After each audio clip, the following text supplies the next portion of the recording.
안녕하세요. 이유책방까지 오시느라 고생 많으셨습니다. 이유책방의 이유입니다.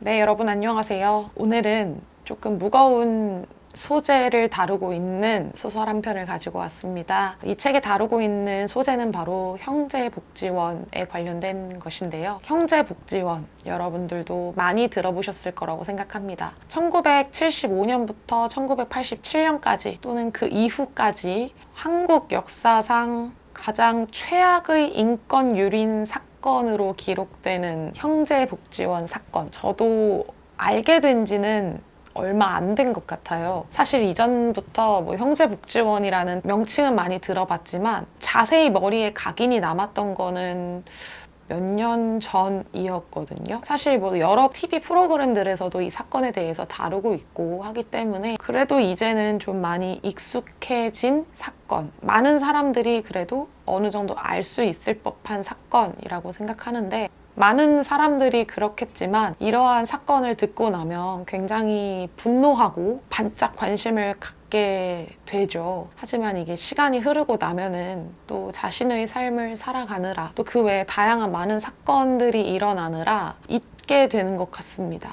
저는 그래서 이 소설이 쓰여지지 않았을까라고 생각을 하고요. 오늘 여러분들께 소개해드릴 책 형제복지원의 내용을 다룬 은희라는 소설입니다. 박유리 작가님이 쓰셨고요. 이 박유리 작가님은 원래는 기자님이세요. 우리 주변에서 쉽게 볼 수 있지만 지나치기 쉬운 많은 어려운 사람들을 지켜보고 취재를 하고 기사를 쓰시는 작가님이시고요. 이 작가님께서 형제복지원에 대해서 취재를 하시다가 언젠가 소설을 쓴다면 꼭 이 주제로 소설을 써야겠다라고 생각을 하셨고 결국에는 이렇게 써내셨다고 합니다.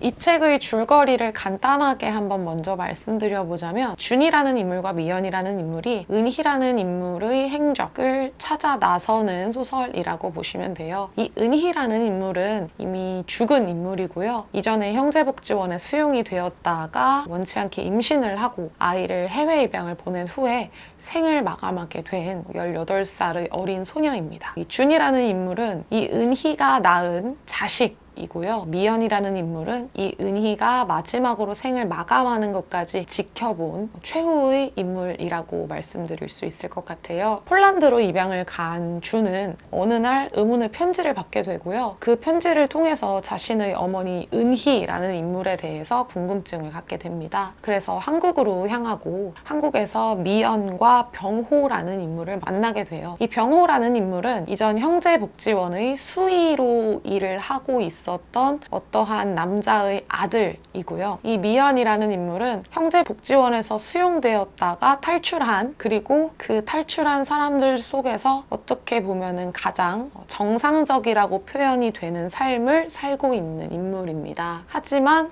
소설이 진행이 되면 진행이 될수록 미연 자체가 가지고 있는 아픔이 굉장히 크게 그려지고 있고요. 절대 지워질 수 없다라는 것도 아주 선명하게 드러내주고 있는 인물이라고 보시면 될 것 같고요. 이러한 은희의 주변 사람들의 이야기라고 정리를 한번 해드릴 수 있겠습니다. 이 소설 같은 경우는 기자님이 직접 취재하신 내용을 바탕으로 쓰여진 소설이어서 그런지 읽으면서 이것이 실제로 일어났었던 일이라는 생각이 들 정도로 아주 생생하게 쉽게 깊게 몰입이 되는 소설이라고 말씀드릴 수 있을 것 같아요. 이 작가님께서 쓴 첫 소설임에도 불구하고 이러한 짜임 자체도 굉장히 잘 짜여져 있다라는 생각이 들었거든요. 목차를 보시면요.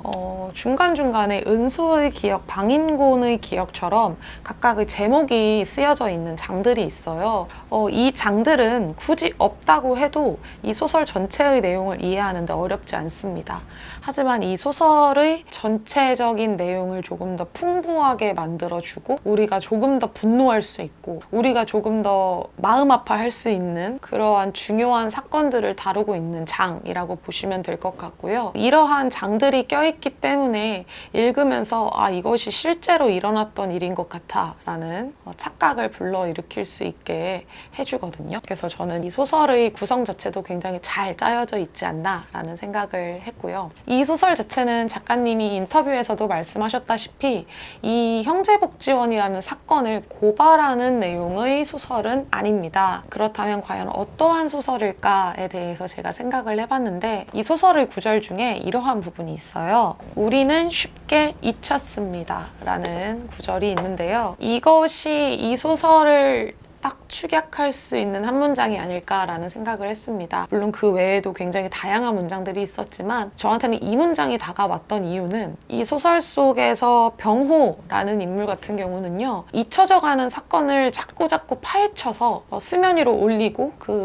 이 형제복지원 피해자들이 정당한 보상을 받을 수 있도록 법을 제정해달라고 계속 농성을 하고 찾아다니는 노력을 하는 인물로 나와요. 그러니까 이 사건이 잊혀지지 않도록 만들어주는 인물이라고 생각을 하시면 될 것 같은데, 저는 이 병호라는 인물이 어떻게 보면은 지금 이 작가님, 이 글을 쓰신 작가님, 그리고 이 글을 읽고 있는 우리를 대표하는 사람이 아닐까라는 생각을 했습니다. 이 병호라는 인물은 어떻게 보면은 형제복지원 피해자의 자식이 아니거든요. 형제복지원에서 수위를 맡고 있었던 인물이죠. 같이 수용은 되어 있지만 자신이 처한 처지에서 같이 수용된 사람들을 감시하고 가두는 입장, 그러한 역할을 맡았던 인물의 아들이기 때문에 어떻게 보면 가장 이 사건과 관계가 없다라고 할 수 있는 인물인 거죠. 그래서 이 인물이 계속해서 어쩌면 무례하다라고 생각이 들 정도로 이 준과 미연에게 연락을 하고 증언을 해달라 집착을 하는데, 지금 우리에게 길을 제시해주고 있는 것이 아닐까라는 생각을 했습니다. 이 병호라는 인물은 절대 이 사건을 잊지 않고 계속해서 수면 위로 끌어올리는 역할을 하고 있거든요. 그리고 이 미연이라는 인물 같은 경우는요, 제가 생각했을 때 이 소설의 가장 중요한 열쇠를 쥐고 있는 인물이라고 또 생각을 했어요. 이 미연이 제가 지금 설명해드린 것 이외에 또 다른 비밀을 가지고 있거든요. 이 비밀은 소설을 다 읽어갈 때쯤에 이 미연 스스로 입을 통해 내뱉습니다. 그래서 그 부분부터 더 마음 아프고 더 가슴 아프게 이 미연이라는 인물을 바라보면서 책을 읽을 수 있었어요. 그리고 이 준이라는 인물은, 병호라는 인물 같은 경우도 우리를 대변하고 있지만 준이라는 인물 자체도 지금 책을 읽는 독자들과 가장 비슷한 처지가 아닐까라는 생각을 했습니다. 자신의 어머니의 사건을 파헤치는 것이긴 하지만 어떻게 보면은 오랜 세월 동안 양부모 밑에서 새로운 환경에서 이러한 사건에 대한 존재 자체도 모른 채로 살아왔었잖아요. 그러다 이 사건을 마주하게 되고 처음에는 굳이 내가 왜 이걸 알아야 할까라고 생각하다가 점점 알게 되고 그것에 대해서 분노하게 되고 울게 되고 자신이 그것을 통해서 어떠하게 살아야 할지에 대해서 깊이 고민하고, 이러한 부분들이 책을 읽는 우리의 모습을 보여주는 것 같다라는 생각을 또 많이 했거든요. 그러니까 정리하자면 미연과 은희라는 인물은 이 소설 속에서 나오는 형제의 집이라고 표현되는 곳에 직접적으로 관련이 되어 있는 인물이고요.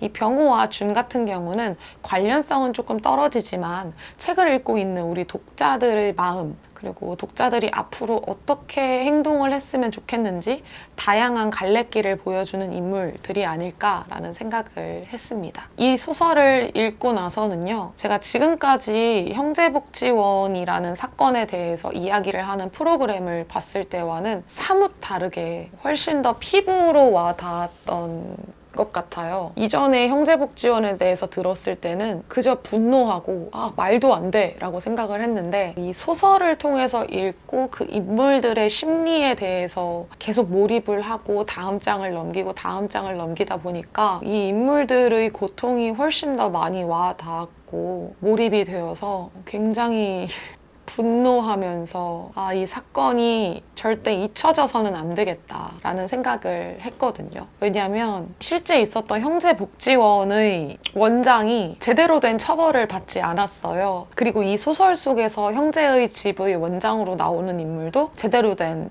벌을 받지 않고 병원에서 그냥 살아가는 모습으로 나오거든요. 그래서 절대 잊어서는 안 되겠다. 우리가 이 사건을 잊지 않고 계속해서 수면 위로 끌어올리려고 노력을 하다 보면 이것이 무언가 형체를 갖게 되고 그것이 어떠한 힘을 갖게 되어서 지나간 일을 되돌릴 수는 없겠지만 앞으로 혹시 일어날 수 있는 비슷한, 조금이라도 비슷할 수 있는 사건을 막을 수 있는 힘을 갖게 되지 않을까, 이러한 생각이 들면서 여러분들께 꼭 한번 추천을 해드려야겠다라고 생각을 했거든요. 그래서 오늘 제가 이 영상을 통해서는 책의 줄거리도 뭐 정확히 설명드리지 않았고 이 감상에서도 계속 분노했다, 화났다 이런 이야기만 주구장창 하고 있지만 이것이 전부입니다. 여러분들도 이 책을 읽고 나시면 저와 똑같은 감정을 느끼시고 또 어떻게 보면 저보다 더 나은 감상을 갖게 되실 거라고 생각을 해요. 뒤편에 이 박혜진 문학평론가님께서 쓰신 추천의 말이 있는데 여기서 제가 너무 마음에 들었던 구절이 있어서 조금 읽어드리겠습니다.